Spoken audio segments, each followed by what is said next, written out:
चीन ने एक बार फिर एलएसी पर नापाक हरकत की है। यहाँ अरुणाचल प्रदेश के तवांग सेक्टर में एलएसी पर भारत और चीन के सैनिकों के बीच झड़प हुई है।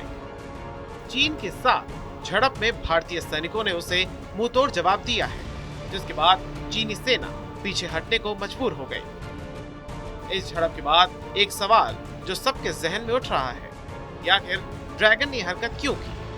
आखिर चीन बार बार नॉर्थ ईस्ट के इलाके को क्यों टारगेट कर रहा है? आखिर उसकी बौखलाहट की वजह क्या है?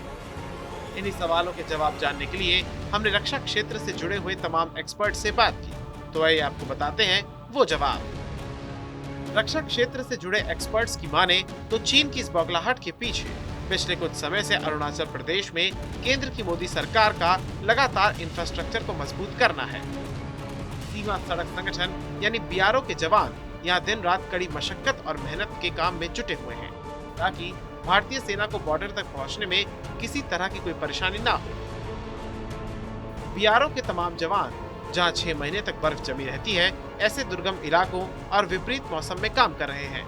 ये जवान सेना के लिए सड़कें, ब्रिज और बिल्डिंग ही नहीं बनाते, बल्कि नेशन बिल्ड का काम भी करते हैं।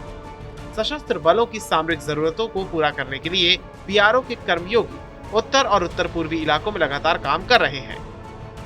केंद्र सरकार की ओर से अरुणाचल प्रदेश में 40,000 करोड़ के हाईवेज का निर्माण हो रहा है। चीन को ये बात खटक रही है।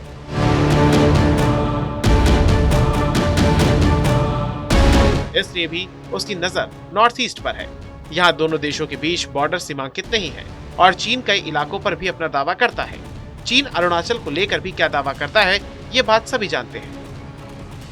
चीन की आदत धोखा देने की है। चीन भारत की तैयारियों से बौखलाया हुआ है। यही कारण है कि चीन की ओर से ये कोशिश हुई है।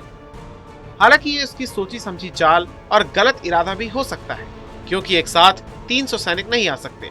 ऐसे में सवाल उठता है कि आखिर चीन के साथ क्या करना चाहिए? क्या चीन के साथ हुए 1993 और 1996 के समझौतों को लेकर चीन को अल्टीमेटम देना होगा? रक्षा क्षेत्र से जुड़े तमाम एक्सपर्ट्स की माने तो चीन किसी भी समझौते को नहीं मानता है। यदि हमारा दुश्मन इस किस्म का है तो हमें भी अपने रवैये में बदलाव करना होगा। भारत की ओर से भी चीन को ये बताने की आवश्यकता है कि 1993 और 1996 का जो समझौता है, यदि ये हरकत हुई तो वो इसको नहीं मानेगा। आखिर ये समझौता क्या था? चीन के साथ 90 के दशक में रिश्तों को पटरी पर लाने की शुरुआत हुई थी। 1993 में भारत के तत्कालीन प्रधानमंत्री पीवी नरसिम्हा राव और चीनी प्रधानमंत्री ली पेंग के साथ एलएसी पर शांति के लिए एक समझौते पर हस्ताक्षर किए गए। इस समझौते में साफ तौर पर कहा गया था कि दोनों ओर के सैनिक एलएसी को पार करते हैं और दूसरी ओर से आगाह करने पर वो तुरंत ही अपने क्षेत्र में चले जाएंगे। 3 साल बाद इस समझौते को और आगे बढ़ाया गया। साल 1996 में भारत और चीन के बीच तत्कालीन चीनी राष्ट्रपति जियांग जेमिन और भारत के तत्कालीन पीएम एचडी देवगौड़ा के बीच एलएसी पर भरोसा बनाने के लिए हस्ताक्षर हुए। इस समझौते के तहत ये तय हुआ कि दोनों देशों की ओर से सीमा पर गोलीबारी नहीं की जाएगी। वास्तविक नियंत्रण रेखा से 2 किलोमीटर के अंदर किसी भी तरह के बंदूक, रासायनिक हथियार की परमिशन नहीं होगी। हालांकि इसमें एक आर्टिकल 6 भी था, जिसमें कई महत्वपूर्ण बातें थी। पिछले 5-6 सालों से कई मौकों पर ऐसा देखा गया है कि भारत तो इन समझौतों को मानता है, लेकिन चीन दरकिनार कर देता है। इस समझौते को यदि भारत नहीं मानेगा तो सेना अपने तरीके से निपटेगी। उस समय चीन एक कदम आगे नहीं बढ़ेगा। इसको रोकने के लिए एक तरीका है कि चीन को अल्टीमेटम देना होगा।